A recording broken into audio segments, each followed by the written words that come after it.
Wow. Yeah, dude. Really? Yeah. That's insane. That's pretty awesome, dude. Yeah, I think it was like best metal album of the year or something like that. But yeah, Crap. definitely pretty rad.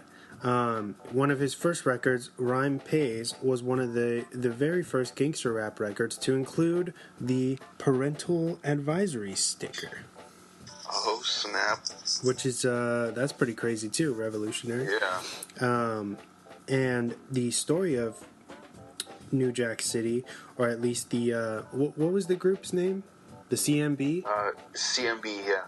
Yeah, I guess they were actually loosely based on a famous Detroit gang known as the Chamber Brothers, which I thought was very interesting. It's pretty cool that it's loosely based. I mean, even though they say at the end when right before the credits roll, and it's kind of a wide shot of the city, and it says, even though Nino Brown is a fictional character, he's not real.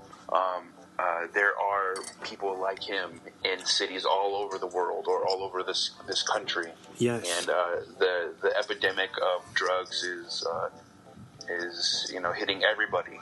Yeah, I think it's still very much still running rampant through a lot of major cities. Not to preach or anything like that, but yeah, it's kind of sad. Yeah. Any closing thoughts on the film or anything you want to say that maybe you forgot to earlier? Closing thoughts. I would just say definitely check it out. If you're an Ice-T fan, I recommend it. This is his first, big screen debut, like you said. It's an entertaining movie. If you're really into, these type of 90s gangster movies, I highly recommend it because it's an entertaining movie, and it's you won't be let down by this, I don't think. Yeah, or even if you're a fan of like hip hop culture, it's cool to see where like the kind of the early development of it's definitely was on the forefront of like the beginnings of kind of hip hop or whatever, you know what I mean? There's a very strong hip hop influence in that film, and I really like it. Yeah, definitely. Oh, I actually have an Ice-T interview from when he was on Howard Stern, which was actually just this last year, and they talk a little bit. They talked a little bit about New Jack City. So I queued up that section of the interview. If you want to jump into that. Hell yeah! All right, let's check it out. Let's do it. Now, let me understand how you get this part in New Jack City. All right, I'm in the men's room at some club, and somebody's talking shit to me. I'm in this stall, right? And somebody's talking shit to me, and I'm just like, look, man, if they could put me under a microscope and find one molecule of me that gave a fuck, then maybe they could angle me. But they can't, so they can't fuck with me. You said that in the bathroom to your friend? No, just some random motherfucker talking to me over the toilet. You didn't know who it is. So in other words, you didn't know it. You were auditioning at the time. And Mario Van Peebles, the director of the movie, was in there, and he said, whoever fucking said that is the star of my movie. So I come out after I wipe my ass, and Mario says, So now I'm in the club, and Mario walks up to me, and he with that Hollywood bullshit. What's Hollywood bullshit? Hollywood bullshit is when people see you and they say we should work. Right. And you know it's going nowhere. Motherfucker, you could have called me. Like, just because we're in this party doesn't mean we got to act like we're going to be friends. Right. Fuck you. Right. So you're angry with them. Yeah, well, people see you at a music. Oh, yeah, we should record. My number, you could call me. Yeah. Why now? Because I'm standing in front of you, think I'm punch you in the face. So he says to me, you should be in my movie. I'm like, okay, you just want to talk to these girls. Right. I know. The girl... You're trying to impress everyone by telling them you make movies. Right. And her name is this, and her name is this, and her name is this. And I kept it moving. He said, no, call me tomorrow. So I called, and it was Warner Brothers, and they were like, yeah, we want you to come over here and read for this movie. And I was like, for real? So I went there, and I looked at the script. They say, you're going to read for Scotty. The cop. Well, not even the cop first, Howard. I was just like, yo, this is all the lines. This is the whole movie. I thought it was a part. Like, I'm not an actor. You can do it. No, I can't do it. Wait a minute. He's got dreads? I got a perm. You could do it. I'm like, it's the fucking police, man. Like, I got an album called OG. You could do it. Don't pass up this opportunity. So I was like, oh, fuck, I'm scared. You were scared? I was scared, and I called my friends. I called my homies. Yo, man, they want me to be a police. Word? Could I be in the movie? Like, like... They have no problem with that. Right. Even my boys in jail, I'm like, man, I know you stuck. I know, but look, I just got to offer to be in a movie, playing the police. Word? If I was out, could I be in the movie? Like, nigga, like, you, thanks. So finally, thanks for all the support. Yeah, the girls, when I used to get my hair done, the ladies at my shop, at Good Fred's in the hood, they were like, motherfucker, if you don't take this part, you's a sucker. And we know that you the kind of motherfucker that's going to keep it 100 and stay, I didn't say 100 back then, but keep it real and stay true to the hood, no matter how big you get. You got to do this, Ice. You can act. You act for us every day, nigga. Stop playing. Don't go in there and do the damn movie. Or don't come back to the shop. Yeah, because who gets opportunities like this in life? No one. All right, and we're back.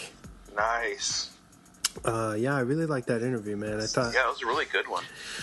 It was cool to hear him kind of reminisce back on this time and really tell us how he just kind of stumbled upon this role by fate. Yeah. And he like he says in the interview, he was scared to take it, and took it after he knew all of his family and friends were like, yo, like, if you don't take this role, then you dumb. Yeah, basically. Yeah. And that's pretty crazy to get a role, just for you're talking shit to somebody, and that guy you're talking shit to happens to be a director, and he's like, you know what? That type of attitude, this guy has to be a star, you know, and that's crazy. Yeah, it's fun, man. And I don't know, Ice-T, he just has, like he said, he just has that charisma about him, and that's why he's been on for 20 fucking something years on Law and Order, dude. Yeah, he's a huge character in that show too. Because I know I enjoy watching it. When it's on TV, or when I usually watch that stuff when I have nothing else to watch. But I mean, it's pretty entertaining. I mean, and he's usually like the badass cop who's kind of like, he doesn't play around, or the detective or whatever. But I mean, he's obviously got some type of charm because he's been doing it for that long, which is pretty crazy. Yeah. Did you know he had like a show? I can't remember if it was on Fox or what, or CBS or something, or NBC, one of those. He had a show a long time ago called Players. Oh, really? I don't remember that. No, I don't. Yeah, it was pretty crazy. He's been around for so long. Yeah, man, that's insane. He's still killing it. Still killing it.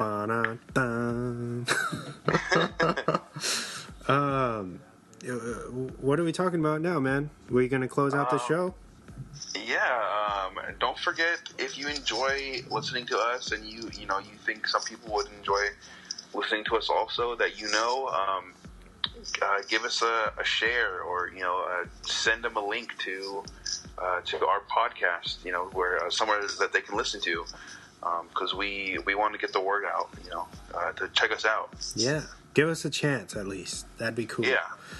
Oh, be sure to subscribe to this show if you haven't yet. We are on a bunch of platforms, whether it be iTunes, where you can give us those 5-star ratings if you can, if you like what you're hearing. Scroll down to the bottom, hit the 5-star, and if you're feeling generous, write up a review, a positive one, hopefully. We're also on Spreaker, which is our host. What else? Stitcher Radio. Google Play. Yeah. YouTube. Yes. Are we missing? We have a few episodes on SoundCloud. Yes, we do. Are we missing anything else? I feel like we're... Are we still on... Are we on iHeart? Oh, yeah, that's right. That's the big one. iHeartRadio, of course. You cannot forget them. That's a big, big player.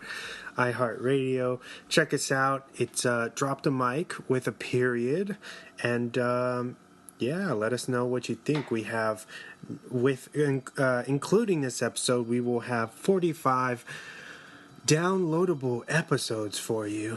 Yes, that's crazy. 45, man. Yeah, man. We've been doing this for a while. It's still really, really fun. We have a variety of different movies and various, I guess in the past news now. But you can check it out. We've got multiple recommendations for you if you're looking for something to watch. Yeah. Scroll down our archive and pick an episode out that you think you can relate to and check us out. Also, if you are on Instagram, we have an account there as well. Oh, yeah. It's at @dropdemic_podcast. Give us a follow. Check out our posts. Leave some comments or slide into that DM and slide up in there. and say hi, because we don't bite, I promise. No, yeah, we're on there regularly. We try to stay pretty active on that, and we like talking to you guys. So we like at least getting some type of response. Definitely from people. Yeah. What else do we have to say? Next week, our movie focus, we talked about it a little bit, but we are doing Cloverfield Paradox. Yeah. Yeah. Which is getting a lot of press. So it'll be interesting to see how that movie plays out and what we think about it. So tune in next week for our review of Cloverfield Paradox. Oh, yeah. Also, before we forget, we need to say happy birthday to a couple of... the Dr. Mike family. Oh, yeah, let's do it. All right, so happy birthday, Anais Rodriguez, a.k.a. Annie. What's up? Happy birthday. She's helped us out on here multiple times, a big supporter, and a buddy of mine for so many years. I don't even know how many years, actually. She's so cool. So happy birthday, and thank you for all the support.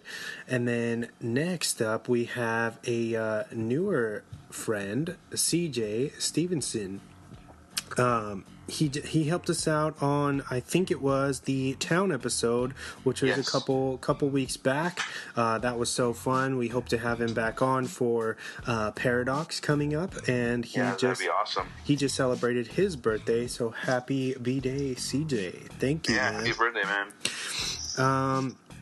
What else? Are we going to talk about what we got coming up at all, or what do you think? We got... we're doing another screening, everybody. Yeah. Hopefully, at the end of March, we will be locking down Mad Max Fury Road, the Black and Chrome edition. That's right. We are doing another noir picture on the big screen for you guys, for San Diego, and we hope to see you all there. It's next month, towards the end of the month, so you'll have time to request that time off, come out, say hi, and hopefully we'll have a few pieces of merch, just like last time for you. Hell yeah. We're also planning to be at the first annual Pin and Patch convention, which is going to be June 16th, I believe. We are going to be having a booth there for a Pin Apart, which is also my enamel pin shop. If you guys are into that sort of thing, pop culture pins, patches, and other pop culture type goodies, check us out at A Pin Apart. Or what's my web address? It's apinapart.storeenvy.com, I believe. The Store Envy. I think so. Yeah.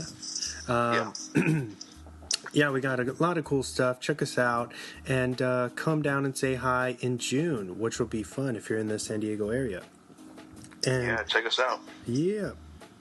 Also, I wanted to give you